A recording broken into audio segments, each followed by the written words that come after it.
അഹമ്മദാബാദിൽ ദുരന്തത്തിനിരയായ എയർ ഇന്ത്യയുടെ ബോയിംഗ് വിമാനത്തിന്റെ ബ്ലാക്ക് ബോക്സുകളിൽ ഒന്നിന് ഗുരുതരമായ കേടുപാടുകൾ സംഭവിച്ചുവെന്ന് സംബന്ധിച്ച വ്യോമയാന വൃത്തങ്ങൾ. 2 ബോക്സുകൾക്കും കേടുപാടുകൾ ഉണ്ടെങ്കിലും രണ്ടാമത് കണ്ടെത്തിയതിനാണ് കൂടുതൽ കേടുപാടുകളെന്ന് റിപ്പോർട്ടിൽ വ്യക്തമാക്കുന്നു. ബ്ലാക്ക് ബോക്സുകൾക്ക് സംഭവിച്ച നാശം തീ മൂലമാണെന്ന് പറയുന്നു.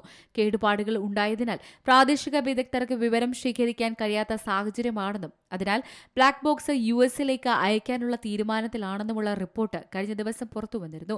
നിലവിൽ എയർക്രാഫ്റ്റ് ആക്സിഡന്റ് ഇൻവെസ്റ്റിഗേഷൻ ബ്യൂറോയുടെ മേൽനോട്ടത്തിൽ സുരക്ഷിത കസ്റ്റഡിയിലാണ് 2 ബ്ലാക്ക് ബോക്സുകളും. 270 പേരുടെ മരണത്തിനിടയാക്കിയ വിമാന അപകടത്തിൽ അട്ടിമറി സാധ്യത സംശയിക്കുന്നതായുള്ള റിപ്പോർട്ടുകൾ നേരത്തെ തന്നെ പുറത്തുവന്നിരുന്നു. ഇതിന്റെ പശ്ചാത്തലത്തിലാണ് ബ്ലാക്ക് ബോക്സിലുണ്ടായ കേടുപാടുകൾക്ക് പുതിയ മാനം കൈവന്നത്. അപകടത്തിൽപ്പെട്ട ബോയിംഗ് വിമാനത്തിന് തകരാറുകൾ ഇല്ലായിരുന്നുവെന്ന് എയർ ഇന്ത്യ സിഇഒ ക്യാംബെൽ വിൽസൺ കഴിഞ്ഞ ദിവസം വ്യക്തമാക്കിയിരുന്നു. ലണ്ടനിലേക്ക് പറക്കും വരെ വിമാനത്തിന് ഒരു പ്രശ്നവുമില്ലായിരുന്നു. എഞ്ചിൻ പരിശോധനകൾ കൃത്യമായി നടന്നിട്ടുണ്ട്.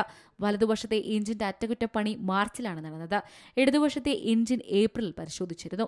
അടുത്ത പരിശോധന നടക്കേണ്ടിയിരുന്നു. അത് വരുന്ന ഡിസംബറിലാണ്. ഇക്കാര്യങ്ങളെല്ലാം എയർ ഇന്ത്യ ജീവനക്കാർക്ക് അയച്ച കത്തിൽ വ്യക്തമാക്കുന്നു. ഇതിനെയെല്ലാം പശ്ചാത്തലത്തിൽ ബ്ലാക്ക് ബോക്സുകൾ കേടുവന്നതിൽ ചില കോണുകളിൽ നിന്ന് സംശയങ്ങൾ ഉയർന്നിട്ടുണ്ട്. എന്നാൽ അധികൃതർ ഇക്കാര്യത്തെക്കുറിച്ച് പ്രതികരിക്കുന്നില്ല. ഫ്ലൈറ്റ് ഡാറ്റ റെക്കോർഡ് എന്ന പേരിലും അറിയപ്പെടുന്ന ബ്ലാക്ക് ബോക്സ് വിമാനത്തിന്റെ എല്ലാ പ്രവർത്തനങ്ങളും രേഖപ്പെടുത്തുന്ന ഉപകരണമാണ്. ഒരു വിമാനത്തിൽ 2 ബ്ലാക്ക് ബോക്സുകൾ ഉണ്ടാകും. ഒന്ന് മുന്നിലും രണ്ടാമത്തേത് പിന്നിലും. National desk സിമലയാളം news. ഏറ്റവും പുതിയ വാർത്തകളും വിശേഷങ്ങളും വിരൽ തുമ്പിലറിയാൻ സീ മലയാളം ന്യൂസ് എല്ലാ ഡിജിറ്റൽ പ്ലാറ്റ്ഫോമുകളിലും ലഭ്യം.